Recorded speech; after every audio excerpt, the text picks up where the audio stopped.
দেখবেন ভাই যখন বিদেশে থাকে, এলাকায় দেব রামদানি কমে না বাড়ে, ওরা তখন এসে স্লোগান দেয়, ভাইয়া তোমার বর, আমি যে দেবর, ভেবে দেখো ভাবি কার কত দাবি, ভাই গেছে মানলো সে, আমি তো দেশে আসি।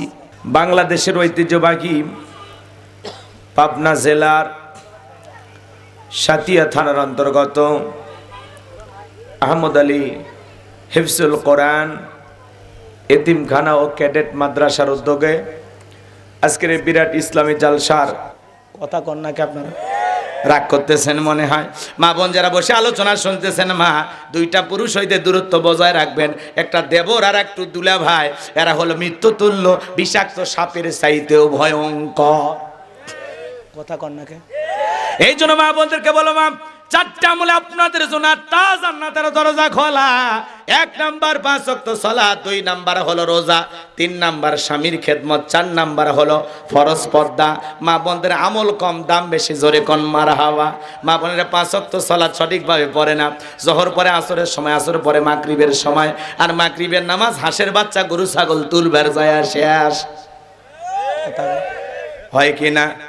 কিন্তু রোজার বেলায় মা বোনেরা শক্ত, মাঝে মাঝে রাগ করে 3 দিন ধরে না খায়া থাকে, কিছু হইলেই রাগ করে ফুলে থাকে। দেখেন না আপনাদের গুলো কি করে জানি না, আমার অবস্থা ভালো না, রাগ করতেছেন মাঝে মাঝে রাগ করে। দেখবেন এই অমুকের মা ভাত খাও, তুমি খাও, তোমার দরিয়া ভরাও, আমি খাবো না, খাবো না, আমার দাবি পূরণ না হলে খাবো না, খাবো না, 1 দফা 1 দাবি। এরকম ঘরে আন্দোলন হয় কিনা বলেন না কেন আপনারা? হ্যাঁ, লজ্জায় বলতেছেন না, আমি বুঝি, খুব জ্বালা। কথা কন ঠিক কিনা? ঘরের রমণী যেন কাল না ঘিনি, সুযোগ পাইলে আমায় সারে না গ। কথা কন, আমি কেন মরি না, আজরাইলকে চেনে না। কথা কন নাকি? না বলবো না, কষ্ট হচ্ছে আপনাদের না। এই জন্য মা বোন যারা এসেছেন, মা স্বামীর সাথে বেয়াদবি করবেন না। যে প্রকৃত স্ত্রী তার স্বামীকে কখনো গোলাম বানায় না, যে স্ত্রী তার স্বামীকে গোলাম বানায় সে তো গোলামের বউ। কথা বলেন ঠিক কিনা? আর যে বুদ্ধিমতী স্ত্রী সে তার স্বামীকে রাজা বানায়া রাজার রানী হয়ে থাকে। কথা বলেন ঠিক কিনা? স্বামী যে কত দামি, বিশ্বনবী বলেছেন, দুনিয়ার কোন মানুষকে যদি সিজদা দেওয়া জায়েজ হইতো, আল্লাহ তাআলা পৃথিবীর সমস্ত নারীদেরকে বলতেন তারা যেন তার স্বামীর পায়ে সিজদা দেয়। আল্লাহু আকবার বলে। গত বছরে আলোচনা করেছি হযরতে ফাতেমাকে নিয়ে, মা বোনেরা যারা আসছেন শুনছেন। এবছরে আর আমি ওইদিকে গেলাম না, কষ্ট দিতে চাচ্ছি না আমার ভাইয়েরা।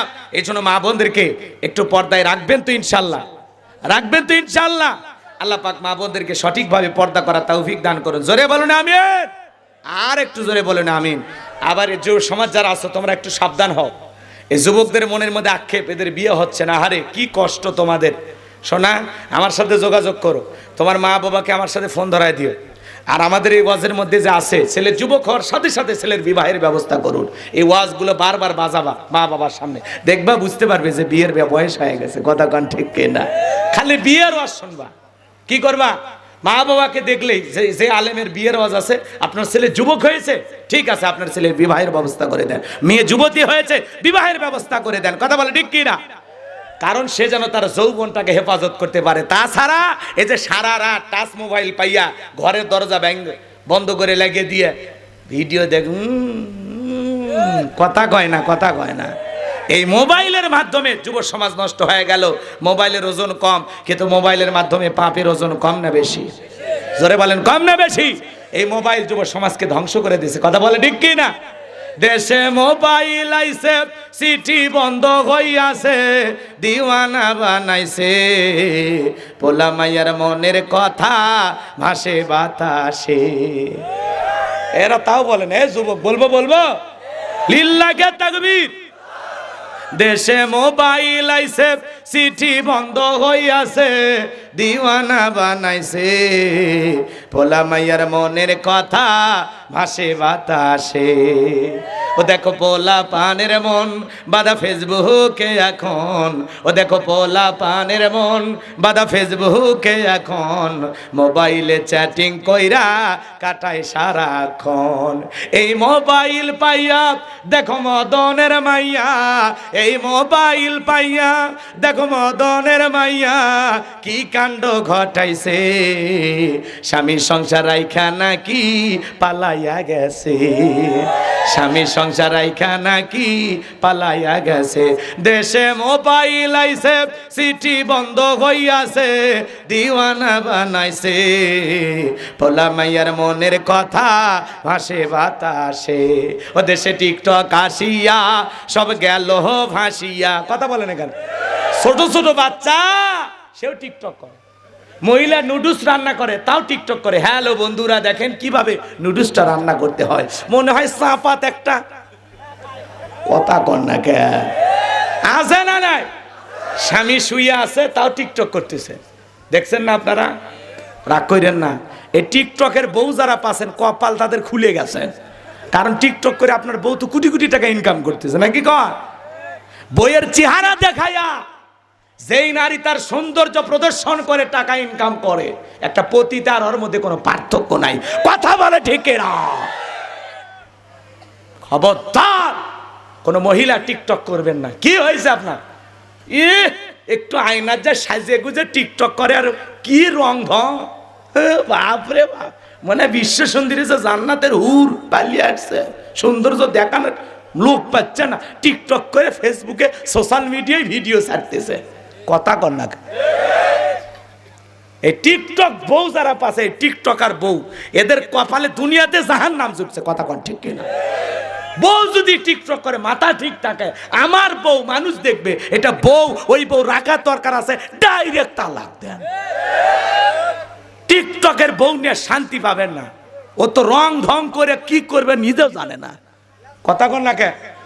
আল্লাহ ওই সমস্ত নারীদের হেদায়েত দান করেন, জোরে বলেন আমিন। তুমি নির্লজ্জ, তুমি বেহায়া, কোন ভদ্র সম্ভ্রান্ত ফ্যামিলির মেয়ে বোরকা ছাড়া পর্দা ছাড়া বাহিরে আসতে পারে না। টিকটক করা তো দূরের কথা। কথা কর ঠিক কিনা? তুমি সোশ্যাল মিডিয়ায় টিকটক করে তোমার ছবি ছাড়ো, উল্টা পাল্টা রং ঢং করো, শুয়ে বসে বাথরুমে যাও টিকটক করে। আল্লাহ এদের হেদায়েত দান করুন, জোরে বলেন আমিন। দেশে টিকটক আসিয়া সব গেল ভাসিয়া, সিদ্দিক সোরা নায়ক হইছে আইডি খুলিয়া। এই মোবাইলে হাই কি জাদু আছে ভাই, পোলা পান বুইজাছে, পড়ালেখা তুইলা রাখছে সপ্তম আকাশে। যাই হোক বাজান, রাত্রি বেশি হয়ে গেছে, আমি বলবো না। এইবার ওয়ালিদ বিন মুগিরার মা বলতেছে, বাবার তোর বাবা ব্যবসা বাণিজ্যের কাজে এতটাই ব্যস্ত থাকতো, যার ফলে তোর চাচা দিয়া মনের ভালোবাসা পূরণ করেছিলাম, যার ফলে তোর জন্ম হয়েছে। নবী যে তত্ত্ব দিয়েছে সত্য, তোর বাপে তোরে জন্ম দেয় নাই, তোর চাচাই তোরে জন্ম দিয়েছে। এই কথা দ্বারা প্রমাণ হয় নবীকে গালি দেয় যারা, অবৈধভাবে দুনিয়াতে জন্ম হয়েছে তারা। ভারতের যেই কুলাঙ্গার নবীকে গালি দিয়েছে, সেই কুলাঙ্গারের ফাঁসি চাই। কথা বলে ঠিক কিনা? মাঝে মাঝে বাংলাদেশে দুই একজন নাস্তিক বেঈমানের জন্ম হয়, ওরা নবীকে নিয়ে বাজে মন্তব্য করে, আম্মা জান আয়েশাকে নিয়ে কটূক্তি করে। যারা আম্মা জান আয়েশার ইজ্জতে ঘাত দিয়ে গালি দেবে, আমার নবীজিকে নিয়ে বাজে কুরুচিপূর্ণ মন্তব্য করবে, ওই সমস্ত নাস্তিক বেঈমানদের কোনো ছাড় নাই। নবীকে গালি দেয় যারা, অবৈধভাবে দুনিয়াতে জন্ম হয়েছে তারা। তুমি আমার বাপকে গালি দাও সহ্য করব, মাকে গালি দাও সহ্য করব, আমার দলকে গালি দাও সহ্য করব, কিন্তু বিশ্বনবী আমাদের কলিজার টুকরা নবী, নবীকে যদি কেউ গালি দেয়, ওই নাস্তিক বেঈমানকে ধইরা ওর বুকের উপরে সইরা জিহ্বা টান দিয়ে সিরা কুকুরকে খাওয়ায় দেব। এরপরে নবীজির অপমান মেনে নেওয়া হবে না, হবে না। নবীজির ইজ্জত আর সম্মান রক্ষা করার জন্য যদি কখনো ডাক আসে, মাথায় কাপড়ের কাপড় বেঁধে আল্লাহ রাসূলের ইজ্জত সম্মান রক্ষা করার জন্য কারা কারা জীবন দিতে প্রস্তুত, হাত তুলে দেখা। লিল্লাহি তাকবীর, লিল্লাহি তাকবীর। নবীজির অপমান সইবে না রে মুসলমান, নবীজির অপমান বিশ্ব নবীর উম্মতেরা। লিল্লাহি তাকবীর। কষ্ট হয়, আমার ভাইয়ের, আমরা রাসূলের উম্মত, আমরা নবীকে নিজের জীবনের চাইতে বেশি ভালোবাসি। কথা কোন ঠিক কি না? আমার নবীকে কেন যেন গালি দেয়? আমার নবীর চাইতে উত্তম চরিত্রের মানুষ এই দুনিয়াতে কেউ হতে পারে না। যে নবী 63 বছরের জিন্দিগিতে একটি মিথ্যা কথা বলেন নাই, কাউকে ফুলের টোকা দেন নাই, কারো মনে কষ্ট দিয়ে কথা দেন নাই, এমন পবিত্র মানুষের পবিত্র চরিত্রে আঘাত দিয়ে যারা কথা বলে, এদের চাইতে বড় জানোয়ার আর কেউ হতে পারে না। কথা বলেন ঠিক কি না? এই জন্য নবীকে গালি দেবে যারা, ডাইরেক্ট বুঝে নেবেন অবৈধ সন্তান তারা। মনে থাকবে তো ইনশাল্লাহ? নবীকে যেই গালি দেবে তার জন্মের ঠিক নাই। কথা কোন ঠিক কিনা? তাহলে কি বোঝা যায়? পুরুষ প্রধানমন্ত্রী দরকার। কথা বলেন ঠিক কিনা?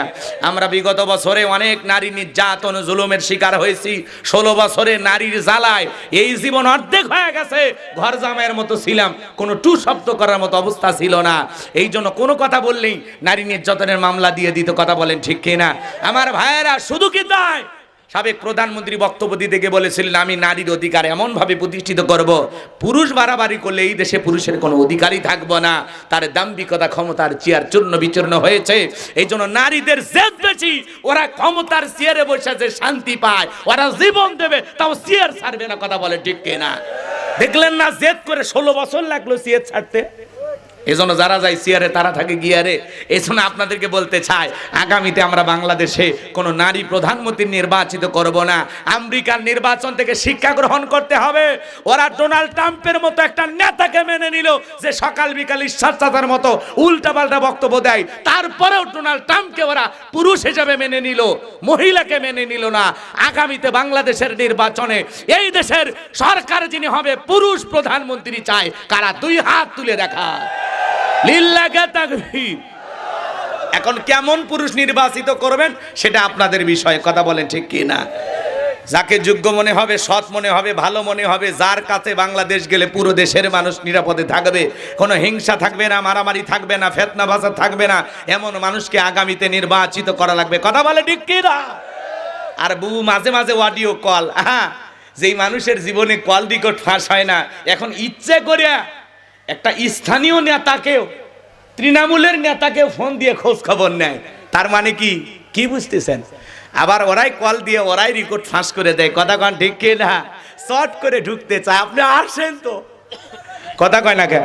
বুবু আইবা তুমি আইবা গো, সেই দিন আইসা বুবু ক্ষমতা পাইবা না। আপনারা মানে রাগ করতেছেন? আপনাই যদি দিল খুলে ওয়াজ না করা যায় তো করবো কোথা? আর অনেকে বলতেছেন ওয়াজের মধ্যে এগুলো কি না, এগুলো একটু বলতেছি কারণ এগুলো প্রেক্ষাপট তুলে ধরা লাগবে। কথা কন ঠিক কিনা? মাঠ তৈরি করা লাগবে। কি তৈরি করা লাগবে? সামনে ফসল ফলানোর দিন। কথা কন ঠিক কিনা? বুবু আইবা তুমি আইবা গো, সেই দিন আইসা বুবু ক্ষমতা পাইবা না। খোঁজ নাই বুবু কাদের কাকার, অবস্থা খারাপ দরবেশ বাবার, হাউন আঙ্কেল এখন সামনেও আসে না। নেতা কর্মী সব জেলের ভিতর, আমি আসি ডরের ওপর, কখন জানি আসে গ্রেপ্তারি পরোয়ানা। বুবু আইবা তুমি আইবা গো, সেই দিন আইসা বুবু ক্ষমতা পাইবা না। আপনি চট করে ঢোকেন বাংলাদেশে, আমরা দেখতে চাই। হ্যাঁ, অত সহজ না। যে কায়দায় ফালিয়ে গেছেন, ঈশ্বর চাচা স্বৈরাচার ছিল, পদত্যাগ করে জেলে গেছে, আপনিও জেলে গেলেন না কে? তাও শান্তি ছিল। এইভাবে নেতা কর্মীদেরকে যারা আপনাকে মায়ের মতো ভালোবাসতো, সন্তান ছেড়ে পালিয়ে গেলেন, সন্তানদের জন্য একটু মহব্বত হইল না? যে মা তার সন্তানকে রেখে পালিয়ে যায়, ওই মায়ের জন্য মিথ্যা ভালোবাসা অন্তরে রেখে কোনো লাভ নাই। এক কথা বলেন না কেন? তারা কি করেছে? 16 বছরে 4000 কোটি টাকা খরচ কইরা বাবার মূর্তি তৈরি করছে, ভাস্কর্য তৈরি করছে। কত টাকা? 4000 কোটি টাকা। কারে বলে বুঝতে পারতেছেন? এই টাকা হলে এই দেশের কত উপকার হইতো।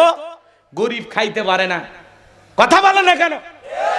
গরিবের দেহে পোশাক নাই, ডাস্টবিনের খাবার কুড়ে খায়। কুকুরের কাছে কুকুরের সাথে রুটি ভাগাভাগি করে খায়। এই দেশের নারী সতীত্ব বিক্রি করে তার পেটের খাবার জোগাড় করে। এগুলো ইতিহাস আমরা পড়েছি। পরনে মানুষের কাপড় নাই, শীতের কম্বল নাই, হাজার হাজার মানুষ কাতরায়। আর বাপের নামে 4,500 কোটি টাকা খরচ করে ভাস্কর্য যারা বানিয়েছে, এরা কখনো দেশপ্রেমিক হতে পারে না, পারে না, পারে না, পারে না। কিসের দেশপ্রেম দেখান আপনারা? গরিব খাইতে পারে না, গরিবের শরীরে পোশাক নাই, গরিবের ঘর নাই, বাড়ি নাই, আর বাপের নামে ভাস্কর্য বানান। কথা বলেন না কেন আপনারা? এগুলো টাকা যদি গরিব দুঃখীদের মাঝে বন্টন করে দেওয়া হতো, কত পরিবার স্বাবলম্বী হয়ে যেত, আপনি টের পাচ্ছেন? এই টাকাটা কারো বাপদাদার সম্পত্তির টাকা নাই, প্রত্যেকটা টাকা এই দেশের জনগণের। পদ্মা সেতু কার টাকা দেওয়া হয়েছে? জনগণের টাকা দিয়েছে। মেট্রো রেল কার টাকা দেওয়া হয়েছে? জনগণের টাকা দিয়ে হয়েছে। যত উন্নয়ন সব এই দেশের জনগণের টাকা দিয়ে হয়েছে। আর যে পরিমাণে দুর্নীতি করেছে ওটা তো বলাই যাবে না। 11 লক্ষ কোটি টাকা বিদেশে পাচার করেছে, 93 বিলিয়ন ডলার ঋণের বোঝা মাথায় চাপিয়ে দিয়ে ওরা পালিয়ে গেছে। ওদের মহাব্বত কলিজায় রাখা মানে আবারও দুঃখের সাগরে ভাষা। শাসকবিহীন এক রাত্রি থাকা আর 60 বছর জালেম শাসকের আওতায় থাকা ভালো। উনি শাসকবিহীন 2-3 রাত আমাদের থাকতে বাধ্য করেছেন। ওই 2-3 রাতে কত লুটপাট হয়ে গেছে, কত মারামারি, হাঙ্গামা, ফেতনা ফাসাদ, ঘর বাড়িতে আগুন, বিভিন্ন জায়গায় নানান ধরনের অপ্রীতিকর ঘটনা ঘটছে। দোকানপাট, ব্যবসা প্রতিষ্ঠান লুটপাট করে নিয়ে গেছে। কথা বলে ঠিক কিনা? ঘর বাড়িতে চুরি হয়েছে, কত ধরনের ঘটনা ঘটছে একমাত্র আল্লাহ ছাড়া কেউ জানে না। যে পরিমাণে এই দেশের ক্ষতি ওনারা করেছেন, তাদেরকে নিয়ে ভাববে যারা, আমার মনে হয় সত্যিকারের বোকার পাগল তারা। ওই পাবনা মানসিক হাসপাতালে তাদের ভর্তি করানো উচিত। পরিবর্তন হতে রাজি আছেন? আগামীতে নতুন সরকার আমরা প্রতিষ্ঠিত করব, যারা দুর্নীতি মুক্ত বাংলাদেশ গড়বে, ন্যায় বিচার কায়েম করবে। এই জমিনে কোরআন আইন, আল্লাহর আইন, কোরআনের আইন প্রতিষ্ঠিত হোক। কারা কারা চান? 2 হাত তুলে মালিককে দেখান। লিল্লাহে তাকবীর। আল্লাহ এই জমিনকে কোরআনের জন্য কবুল করুন, জোরে বলুন আমিন। আল্লাহ এই জমিনকে ইসলামের জন্য কবুল করুন, জোরে বলুন আমিন। হাত নামান বাজান গো আমার, লম্বা করব না। তাহলে ইসলামের অবস্থা সব সময় ভালো থাকে না। ইসলাম মানার কারণে ঘর ছাড়া করবে, বাড়ি ছাড়া করবে, মিথ্যা মামলা হামলা দেবে। কথা বলেন ঠিক কিনা? অন্ধ ব্যক্তির নামে পর্যন্ত গাড়ি পোড়ানোর মামলা দিয়েছিল। এর চাইতে বড় মিথ্যা কথা আর কিছু হতে পারে? অন্ধ মানুষ কি গাড়িতে আগুন লাগাইতে পারে? তো ওরা কত বড় মিথ্যাবাদী ছিল, আপনাদেরকে কয়টা কথা বলবো, সবই আপনাদের জানা আছে। জ্ঞানী লোক একটু হালকা করে খালি খোসা মারে সামনের দিকে যাইতেছি। আমার বাজানেরা, এই জন্য মনে রাখবেন বাজানেরা, আমার এই কথাটা পরিষ্কারভাবে মনে রাখবেন। জালেমদের টার্গেট ইসলাম আর মুসলমান বিদায় করা। আমার ভাইয়েরা, ইসলাম আলাদের উপরে যারা নির্যাতন করবে, নামধারী মুসলমান হতে পারে আর একজন কাফের, আর ওই ধরনের মুসলমানের মধ্যে কোনো পার্থক্য নাই। কথা বলেন ঠিক কিনা? আমার ভাইয়েরা, হযরত বেলাল দিকে বলেন, নবী, ও নবী, আমার মনি বোমায়কে একদিন বলেছিলাম উটদম্বা ছাগল পেশাব পায়খানা করে দেয়, এই ঘরে থাকতে আমার বড় কষ্ট হয়, আমার জন্য একটা ভালো ঘরের বাড়ি ব্যবস্থা করে দেন। ও মায়ে দেখে বলে, বেলাল রে, উটদম্বা ছাগলের দাম আমার কাছে আছে, কিন্তু তোর মতো কালো হাফসি বেলালের দাম আমার কাছে নাই। নবী গো, আমার জীবনের কোনো দাম নাই, আপনি শুধু আমাকে দোয়া করে দেন, মৃত্যু পর্যন্ত যেন কালেমার পথে টিকে থাকতে পারি। এই কথা বলে হযরত বেলাল চলে গেলেন। পরের দিন সকালবেলা সূর্য উদয় হয়ে গেছে, অনেকটা বেলা হয়ে গেছে, বেলাল দরজা খোলে না। অন্যান্য চাকর বাকর যারা আছে এরা লারিস নিয়ে চলে গেছে। ও মায়ের কাছে যা বলে, নেতা এখন পর্যন্ত বেলাল দরজা খোলে নাই, তাই নাকি? বলে হ্যাঁ, ঠিক আছে চলো যাই। এইবার বেলালকে ডাক দেয়, এ বেলাল দরজা খোল। হযরতে বেলাল দরজা খোলে না, জোরে করে ধাক্কা মারছে, দরজা খুইলা গেছে। ও মায়ে তাকায় দেখে যেই রাত্রিতে হযরতে বেলাল কালেমা পড়ে মুসলমান হয়েছে, ওই রাত্রিতে একটা উটদুম্বা ছাগলের কাছে কোনো পেশাব পায়খানা নাই। জোরে বলেন মারহাবা। এইবার ও মায়ে ডেকে বলে, এ চাকরের দল, বেলালের বিরুদ্ধে মিথ্যা অভিযোগ দাও। তোমরা যখন ঘুমাচ্ছিলে বেলাল তখন ময়লা আবর্জনা পরিষ্কার করেছে, তাকায়া দেখো না একটা উটদুম্বা ছাগলের কাছে কোনো পেশাব পায়খানা নাই, যাও নিজেদের কাজ করো। ওদেরকে তাড়িয়ে দেওয়ার পরে এক পা দুপা করে বেলালের কাছে চলে গেলেন, যায় বলে, বেলাল, ও বেলাল। বেলাল কোনো কথা বলে না, হালকা করে ধাক্কা মারছে। যখন বেলালের জবান দিয়ে কালেমার আওয়াজ বের হয়েছে, তখন জোরে বলেন মারহাবা। বেলালের কণ্ঠে কালেমার আওয়াজ শোনার পরে ও মায়ের ডেকে বলে বেলাল তোমার জবান দিয়ে সব কি শুনলাম, তুমি কি মুসলমান হয়েছো? হযরতে বেলাল ডেকে বলে মুসলমান হয় যারা মিথ্যা কথা বলতে পারে না তারা, ওয়াকুলু কওলান সাদিদা। মুসলমানেরা হবে সত্যবাদী, মুসলমানেরা কখনো মিথ্যাবাদী হতে পারে। আর আমাদের সমাজে মিথ্যাবাদী আছে না নাই? বলতো হেলিকপ্টার দিয়ে পানি দিয়েছি, পরে দেখা গেল বুলেট মারছে। কথা বোঝেন নাই? ওরা যে কত মিথ্যাবাদী ছিল বাজান গো। অনেকে রাগ করতে পারেন, বেশি আমি বলতেছি না, কষ্ট মনের মধ্যে নেবেন না। আল্লাহর খাঁটি মুমিন বান্দা যারা মিথ্যা কথা বলতে পারে না তারা কথা বলেন ঠিক কিনা? হযরতে বেলাল ডেকে বলে গতকাল রাত্রি যে বিশ্বনবীর হাতে হাত রেখে আমি কালেমা পড়ে মুসলমান হয়েছি। এই কথা শোনার পরে ওমায় ডেকে বলে বেলাল রে, উর্দুম্বা ছাগলের মালিক বানায় দেব, থাকার জন্য ভালো কোয়ার্টারের ব্যবস্থা করে দেব, এখনো সময় আছে। আব্দুল্লাহর বেটা মুহাম্মদ সাল্লাল্লাহু আলাইহি সাল্লামের ধর্ম ত্যাগ করো।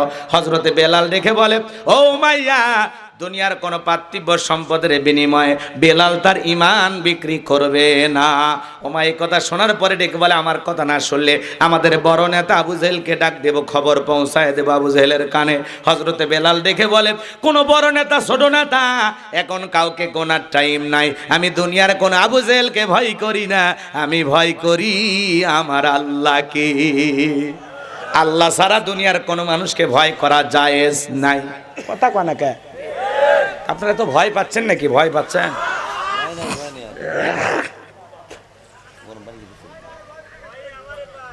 হ্যাঁ, ওই ভয় আপনারাই ভাই একটা আসল।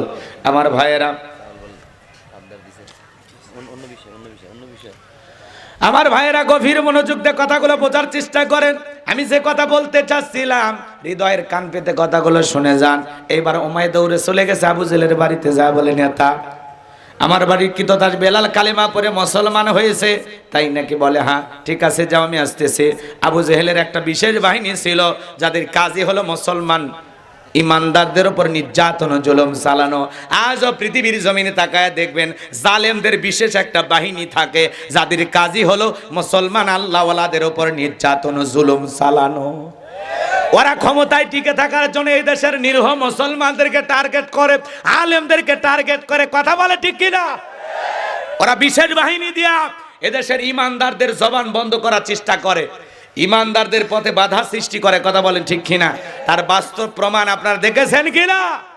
আজও গরু গোস্ত খাওয়ার অপরাধে মুসলমানকে হত্যা করা হয়, আজও কাশ্মীরে মুসলমান মারে, ফিলিস্তিনিতে মুসলমান মারে।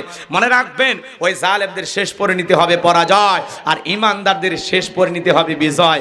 বিজয়ের মালা মুসলমানেরাই গলায় পড়বে ইনশাআল্লাহ। একটু কষ্টের পথ পাড়ি দেওয়া লাগবে, একটু সবর করা লাগবে, ধৈর্য ধারণ করা লাগবে, একটু বিপদ আপদ মুসিবত জেল জুলুম নির্যাতন এগুলো সহ্য করা লাগবে। কথা বলে ঠিক কিনা? এই 56,000 বর্গ মাইল জুড়ে বিশাল বড় একটা জগদল পাথর বুকের উপরে চেপে বসেছিল, আজকে সেই পাথর নাই, আমরা শান্তিতে নিঃশ্বাস নিতে পারতেছি। কথা বলে ঠিক কিনা? আমার ভাইয়েরা গভীর মনোযোগ দিয়ে শুনে যান। এইবার আবু জেহেল চলে আসলো, এসে ডেকে বলে বেলাল এইদিকে আসো, আমি তোমারে পার্সোনাল ভাবে মোহাব্বত করি। বেলাল রে এসব কি শুনছি তুমি নাকি মুসলমান হয়েছো? হযরতে বেলাল ডেকে বলে হ্যাঁ আমি গতকাল রাত্রে বিশ্বনবীর হাতে হাত রেখে কালেমা পড়ে মুসলমান হয়েছি। আবু জেহেল ডেকে বলে বেলাল উটদুম্বা ছাগলের মালিক যদি হতে চাও বানায়া দেব, ব্যবসা বাণিজ্য যদি করতে চাও দিরহাম টাকা পয়সা যা লাগে সব তোমারে দেব, ঘর বাড়ি বানায়া দেব। ও বেলাল তুমি যা চাও আমরা তাই দেব, তুমি চাইতে দেরি, তোমার সামনে প্রস্তুত করতে দেরি করা হবে না। হযরতে বেলাল ডেকে বলে হে আবু জেহেল, দুনিয়ার সব সম্পদ যদি বেলালকে দিতে চাও, দুনিয়ার সব সম্পদ ছাড়তে রাজি, কিন্তু বিশ্ব নবীর কালেমা ছাড়তে রাজি নাই। চিৎকার মেরে বলেন মারহাবা। এ ভাই এই যে আপনারা যে দুই একজন উঠতেছেন কি একটা বাচ্চা, তো নিজেদের ওয়াদাটা ঠিক রাখবেন না?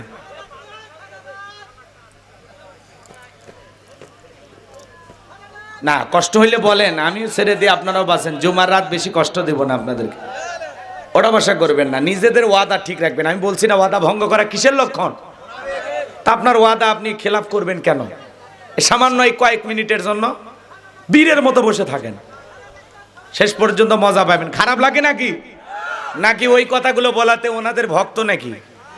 আবার রাগ করে যেতেও পারে, ভক্ত থাকবে না। 16 বছরের মা কি এত তাড়াতাড়ি কাটে? হ্যাঁ হ্যাঁ থাকবেই ওই গ্রুপের কি ছিল। সেদিন এক মাহফিলে গেছি, বাপ রে বাপ কি গরম, সব গরম ঠান্ডা হয়ে যাবে। আমরা শান্ত মানুষ, ভদ্র মানুষ, এদের কিছু বলি না। রাগ করতেছেন মনে হয়। বাজান গো, আপনারা আমাকে একটু একটা পর্যন্ত সময় দিয়া সহযোগিতা করেন। আমি যে কথা বলতে চাচ্ছিলাম, এইবার আবু জাহেল ডেকে বলে, বেলাল রে, এত বড় লোভনীয় প্রস্তাব দিলাম, রাজি হইল না। সোজা আঙ্গুলে ঘিউ না উঠলো, আঙ্গুলে একটু বাঁকা করা লাগবে। এই কথা বলে যুবকদেরকে লিলিয়ে দিল, বেলালকে চাবুক দিয়ে পিঠাও। হযরতে বেলালকে চাবুক দিয়ে পিঠানো শুরু করা হলো। এরা যত জোরে চাবুক মারে, বেলাল তত জোরে আল্লাহর নামের জিকির করে, চিৎকার মেরে বলেন মারহাবা। চাবুক দিয়ে পিটাইতে পিটাইতে কালো চামড়া গুলো ফেটে রক্ত ঝরতেছে। এরপরে বেলালের জবানের জিকিরে বন্ধ নাই। আবু জেহেল ডেকে বলে, বেলাল চাবুক দিয়ে পিটাই রক্ত ঝরাইলাম, এরপরে কি নবী মুহাম্মদ সাল্লাল্লাহু আলাইহি সাল্লামের কালেমা ছাড়বি না? হযরতে বেলাল দেখে বলে, আবু জেহেল রে, মারতে মারতে যদি মেরেও ফেলে দাও, জীবনটা দিতে রাজি, কিন্তু নবীজির কালেমা ছাড়তে রাজি নাই। বলেন আল্লাহু আকবার। এইবার যুবকদেরকে লিলিয়ে দিল, বেলালের পায়ের রশি লাগায়া উঠের পায়ের সাথে বেঁধে মরুভূমির উত্তপ্ত গরম বালিতে শেষরাইয়া নিয়ে ঘোরা গেল। আরবের বালিগুলো এত গরম ছিল, চাল দিলে মুড়ি হয়ে যেত। আমার ভাইয়েরা, সেই উত্তপ্ত গরম বালিতে হযরত বেলালকে শেষরাইয়া নিয়ে ঘোরা গেল। বাবলা গাছের কাটা গেল, জিব্বার ভিতরে পেরেকের মতো মারা গেল। বিকেলবেলা নিয়ে এসে বলে, বেলাল চাবুক দিয়ে পিটাইলাম, পায়ের রশি লাগাই না ঘুরলাম, এত নির্যাতন জুলুম করা হলো রে বেলাল, তারপরে কি নবী মুহাম্মদ সাল্লাল্লাহু আলাইহি সাল্লামের কালেমা ছাড়বি না? হযরতে বেলাল দেখে বলে, আবু জেহেল রে, মারতে মারতে যদি মেরেও ফেলে দাও, বেলালের নিঃশ্বাস থাকবে যতদিন, বেলাল ইসলামের পথে টিকে থাকবে ততদিন। বলেন আল্লাহু আকবার। এইবার সবাইকে মিলে আবু জেহেল ডেকে বলে, এই যুবকের দল, যাও বিশাল বড় একটা পাথর নিয়ে এসে বেলালের বুকের উপরে চাপায়া দাও। বেলালের বুকের উপরে বিশাল বড় একটা পাথর চাপায়া দিয়া আবু জেহেল মনে মনে ভাবলো, এই পাথরের চাপার আঘাতে বেলাল মারা যাবে। এই কথা ভেবে আবু জেহেল চলে গেল, বেলালের বুকের উপরে বিশাল বড় পাথর। এরপরে চোখের পানি ছেড়ে দিয়া জিহ্বা নাড়ায়া জিকির করে কার? আপনাকে তো জিকির করার জন্য কেউ পিটায় না, মারে না, ধমক দেয় না, পাথর তুলে দেয় না, বেলালের মতো চাবুক দিয়ে পিঠায় না। ইসলামের প্রথম মুয়াজ্জিন বেলাল জিকির করার কারণে, কালেমা পড়ার কারণে, ইসলাম ধর্ম গ্রহণ করার কারণে কি নির্যাতন জুলুম সইতেছে, কথা বলেন ঠিক কিনা? রাগ করতেছেন আপনারা? জিকিরকে তো উঠতে উঠতে বসতে বসতে সব সময় করা যায়। মাঠে কাজ করতেছেন, জিকিরি করা যায়। দোকানদারি করতেছেন, জিকিরি করা যায়। রিক্সা ভ্যান চালাতেছেন, জিকিরি করা যায়। জিকিরি করার জন্য আলাদা সময় লাগবে না। হাদিস শরীফের ভেতরে আসছে, যার জিহুব্বাটা আল্লাহর জিকিরে ভিজা থাকবে, ওই জিহুব্বাওয়ালা মানুষ কোনোদিন জাহান্নামের আগুনে জ্বলবে না। ফাযকুরুনি আযকুরুকুম ওয়াশকুরুলি ওয়ালা তাকফুরুন। তোমরা আমারে স্মরণ করো, আমি আল্লাহ তোমাদেরকে স্মরণ করব। কৃতজ্ঞতা প্রকাশ করো, অকৃতজ্ঞ হয়ো না। তাহলে সব সময় জবানে জিকির থাকবে কার? সুবহানাল্লাহ, আলহামদুলিল্লাহ, লা ইলাহা ইল্লাল্লাহ, সুবহানাল্লাহ।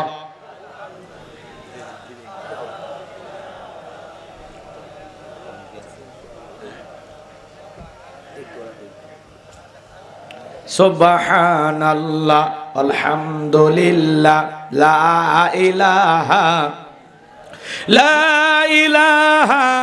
ইল্লাল্লাহু মুহাম্মাদুর রাসূলুল্লাহ সাল্লাল্লাহু আলাইহি ওয়াসাল্লাম। কষ্ট হচ্ছে আপনাদের? যুবক যারা আছো, বিরক্ত হইতেছো? তোমার জন্য স্পেশাল ওয়াজ আছে, একটু সামনে যাইতে দাও। এসে গেছি। মা বোন যারা বসে আছেন, মা একটু অপেক্ষা করেন। আমার ভাইয়েরা, আমি যে কথা বলতে চাচ্ছিলাম গভীর মনোযোগ দিয়ে শোনেন। আমার ভাইয়েরা, হযরতে বিলালের বুকের উপরে বিশাল বড় পাথর, এরপরে জিহ্বা নাড়া আল্লাহর জিকির করে, আর আল্লাহকে ডেকে বলে, আল্লাহ তুমি তো সেই আল্লাহ, ইব্রাহিমের জন্য যদি নমরুদের আগুনকে ফুলের বাগান বানায় দিতে পারো, আল্লাহ তুমি কে পারো না? আমি বেলালের বুকের উপরে পাথর থাকার কারণে তোমার মতো মালিকের জিকির করতে বড় কষ্ট হয়। ও আল্লাহ, তুমি কি পারো না বেলালের বুকের পাথরটাকে তুলার মতো নরম বানায় দিতে? হযরতে বেলাল দোয়া করতে দেরি, আসমানের মালিক আল্লাহ দোয়া কবুল করতে দেরি করে নাই। বেলালের বুকের পাথরটাকে আমার আল্লাহ তুলার মতো নরম বানিয়ে দিয়েছেন। বলুন আল্লাহু আকবার। এইবার বেলালের নিঃশ্বাসের সাথে পাথর ওঠে আর নামে। আল্লাহকে ডাকলে, ডাকার মতো ডাকলে আল্লাহ অবশ্যই সাড়া দেয়। কথা কন। বেলাল ছিলেন আশিকে রাসূল, নবীর পাগল। নবীজি যখন মক্কা নগরীতে পথ চলতো, হযরত বেলাল একবার ডানে যায় একবার বামে যায়। আমার নবী ডেকে বলে, বেলাল বুঝি না, একবার ডানে যাও একবার বামে যাও, ব্যাপারটা কি? হযরত বেলাল ডেকে বলে, নবী আপনি কালেমার দাওয়াত দেন, ইসলামের প্রচার করেন, ওই কাফেররা হলো আপনার শত্রু, আপনাকে টার্গেট করে যদি তীর নিক্ষেপ করে গো নবী, ওই তীরটা যেন সর্বপ্রথম আমি বেলালের বুকের ভিতরে ঢোকে। আমি বেলাল মারা গেলে ইসলামের ক্ষতি হবে না, আপনি নবী মারা গেলে ইসলাম আর মাথা উঁচু করে সামনের দিকে দাঁড়াতে পারবে না। চিৎকার মেরে বলুন আল্লাহু আকবার। আশিকে রাসূল, নবীর পাগল বেলাল, নবীকে কতটা মহব্বত করতেন, ভালোবাসতেন, চিন্তা করা যায়? আমার ভাইয়েরা, নবীজি যেদিন ইন্তিকাল করেছিলেন, ছোট্ট বাচ্চার মতো বেলাল ফুফিয়ে ফুফিয়ে কান্না করে। সাহাবায়ে কেরাম ডেকে বলে, বেলাল এভাবে কান্না করো না, এভাবে ভেঙে পড়ো না। হযরত বেলাল কাঁদে আর বলে, আমি আর কোনোদিন আজান দেব না, আমি আজান দেওয়ার পরে বিশ্বনবী ইমামতের মুসল্লায় দাঁড়াবে না, আমি বেলাল আর কোনোদিন আজান দেব না। ছোট্ট বাচ্চার মতো বেলাল ফুফিয়ে ফুফিয়ে কান্না করে, অশ্রু দিয়া গাল বেয়ে বেয়ে পড়তেছে। নবীজি সোমবারের দিন ইন্তিকাল করলেন। বুধবারের দিনে তামাম পৃথিবীর উম্মতকে কাঁদিয়ে নবীজির দাফন সম্পন্ন করা হলো। বেলাল দেখে বলে, আমি মদিনায় থাকবো না, মদিনায় থাকলে আমি পাগল হয়ে যাব। মদিনা ছেড়ে চলে গেলেন দামেস্কে। বাজান গো আমার, 6টি মাস অতিবাহিত হয়ে যাওয়ার পরে ঘুমের ঘরে আমার নবী বেলালকে স্বপ্নে ডাইকে বলে, বেলাল কত মানুষ দূর দূরান্ত থেকে আইসা আমি নবীর কবরের পাশে দাঁড়ায় সালাম দেয়, হে বেলাল আয় আয় একবার মদিনায় আইসা আমি নবীর রওজা পাখে দাঁড়াইয়া সালাম দিয়া যা। হে বেলাল আয় আয় মদিনায় আয়। নবীজি যখন ঘুমের ঘরে বেলালকে স্বপ্নে ডাক দিলেন, আমার ভাইরা হযরত বেলাল আর দেরি করলেন না। পরের দিন সকালবেলায় মদিনায় চলে আসলেন। সাহাবায়ে কেরাম দেখে বলে, বেলাল কতদিন হয়ে গেল তোমার কণ্ঠে আজান শুনি, একবার আজান দাও। হযরত বেলাল ডেকে বলে, না আমি আজান দেওয়ার পরে নবীজি ইমামতির মুসল্লায় দাঁড়াবেন, আমি বেলাল আর কোনোদিন আজান দেব না। ছোট ছোট বাচ্চারা, বীর নাতি হাসান আর হুসাইন, দুইটা ভাই দুইটা হাত ধরে ডেকে বলে, ও নানু ভাই, নানাও চলে গেছে, তুমি আমাদেরকে ছেড়ে চলে গেছো, ও নানু ভাই দাও না একবার আজান দাও, আমি হুসাইন কতদিন হয়ে গেল তোমার আজান শুনি না। হযরতে হুসাইন যখন হাতটা ধরে নানু ভাই বলে ডাক দেয়, বেলাল তাকায়া দেখে হোসাইনের চেহারার উপরে মনে হয় বিশ্বনবীর চেহারা মোবারক ভেসে উঠেছে। মনে হয় মদিনার নবী ডাইকে বলে, বেলাল দে না একবার আজান দে, আমি নবীও কতদিন হয়ে গেল তোর কণ্ঠে আজান শুনতে পাই না। হযরতে হোসাইন যখন হাতটা ধরে নানু ভাই বলে ডাক দেয়, ও নানু ভাই দাও না একবার আজান দাও। হোসাইনের অনুরোধ আর ফেলাইতে পারলেন না। 6 মাস পরে বেলাল মদিনায় এসে আজান দিলেন। যখনই বলেছেন আশহাদু আন্না মুহাম্মাদার রাসূলুল্লাহ, যখনই রাসূলের নামটা বেলাল বলতে গেলেন, বেলাল জমিনে অজ্ঞান হয়ে পড়ে গেল। নবীকে কত ভালোবাসতেন বেলাল, ঘটনারও সামনে আছে, আমি সামনে যেতে পারলাম না। আমার ভাইয়েরা, ইসলাম আলাদের উপর নির্যাতন জুলুম, বেলালের উপর নির্যাতন জুলুম। আমার নবী ডেকে বলে, আবু বকর বেলালের কষ্টের কথা আমার সহ্য হয় না, যাও তুমি আমার বেলালের জন্য একটা কিছু করো। হযরত আবু বকর সিদ্দিক রাদিয়াল্লাহু তাআলা আনহু কয়েক গুণ দাম বেশি দিয়া গোলামীর জীবন থেকে, উমায়ের কাছ থেকে হযরত বেলালকে আজাদ করলেন, মুক্ত করলেন। বলুন আল্লাহু আকবার।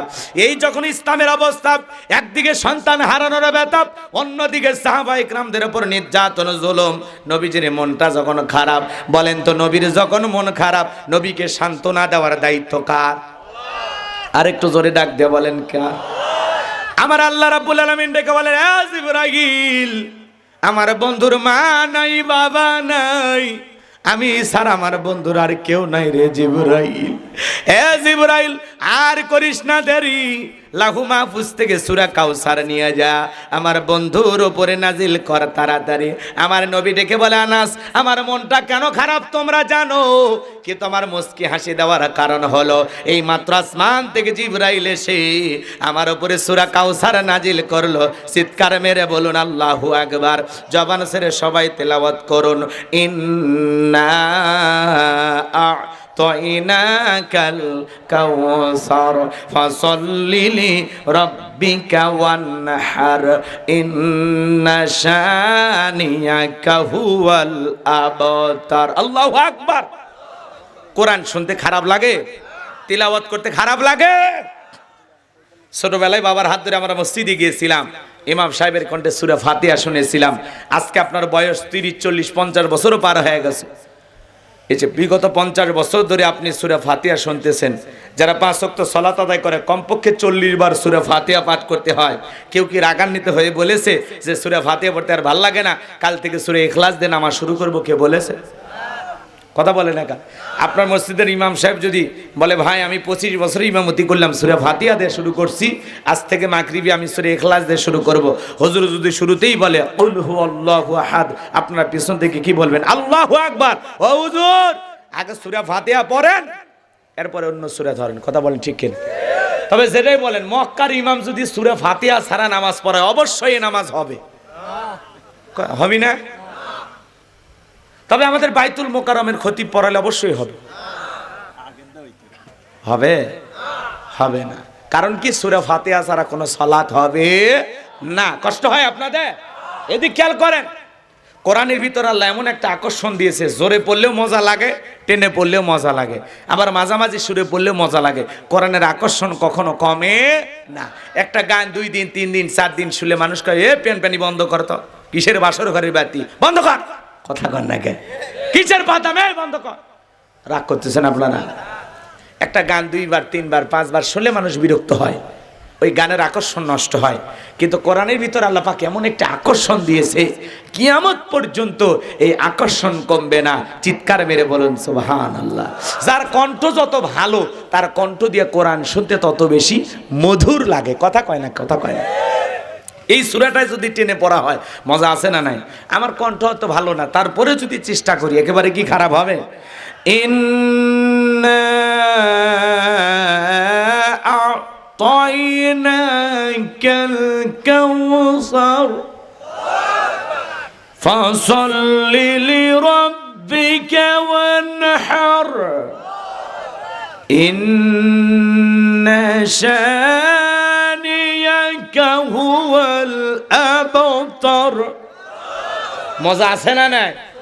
আমরা যখন মাঝামাঝি সুরে নামাজের ভিতরে পড়ি, ইন্না আ'তাইনাকাল কাউসার ফাসাল্লি লিরাব্বিকা ওয়ানহার ইন্না শানিয়াকা হুয়াল আবতার। আল্লাহু আকবার। আবার যখন রমজান মাসে হাফেজ সাহেব দেখবেন তাড়াহুড়ো করে পড়ে বিসমিল্লাহির রহমানির রহিম ইন্না আ'তাইনাকাল কাউসার ফাসাল্লি লিরাব্বিকা ওয়ানহার ইন্না শানিয়াকা হুয়াল আবতার আলিফ লাম মিম যালিকাল কিতাবু লা রাইবা ফি হুদাল লিল মুত্তাকিন। আল্লাহু আকবার। কোরআনের ভিতরে আল্লাহ এমন একটা আকর্ষণ দিয়েছে, জোরে পড়লেও মজা লাগে, টেনে পড়লেও মজা লাগে, মাঝামাঝি সুরে পড়লেও মজা লাগে। কোরআনের আকর্ষণ কখনো কমবে না। কোরআন মুসলমানের কাছে কখনো বিরক্ত লাগবে না। আল্লাহু আকবার বলেন। জাদাতহুম ঈমানাও। কোরআন শুনলে মুমিনের ঈমান বৃদ্ধি পায়। সুবহানাল্লাহ বলেন। আর গান শুনলে ঈমানটা মইরা যায়। কথা কোন ঠিক কি না? কত শিল্পী আইলো গেল, গান আছে। কয় বন্ধু 3 দিন ধরে বাড়িতে গেলাম, দেখা পেলাম না। মানুষ কয় 3 দিন গাড়ি ভাড়া করে যায়াও যদি দেখা না হয়, এই বাটপারের সাথে সম্পর্ক রাখার কোনো দরকার নেই। ওগুলো মার্কেট থেকে আউট। আছে গান। যাই হোক বাজান, রাত্রি গভীর হয়েছে, আমি আর ওই দিকে গেলাম না, কষ্ট মনের মধ্যে পাচ্ছেন। বিশ্বনবী তখন সাহাবায়ে কিরামদের সামনে তেলাওয়াত করে শুনিয়ে দিলেন, ইন্না আ'তাইনাকাল কাউসার। আল্লাহু আকবার। আমার আল্লাহ ডেকে বলেন, অবশ্যই আমি আল্লাহ পাক আপনাকে হাউজে কাউসার দান করেছি। এই পৃথিবীর অন্য কোন নবী রাসূলকে আল্লাহ পাক হাউজে কাউসার গিফট করেন নাই। আপনার আমার নবীকে আল্লাহ পাক হাউজে কাউসার গিফট করেছেন, হাউজে কাউসারের মালিক বানিয়ে দিয়েছেন। বলেন আল্লাহু আকবার।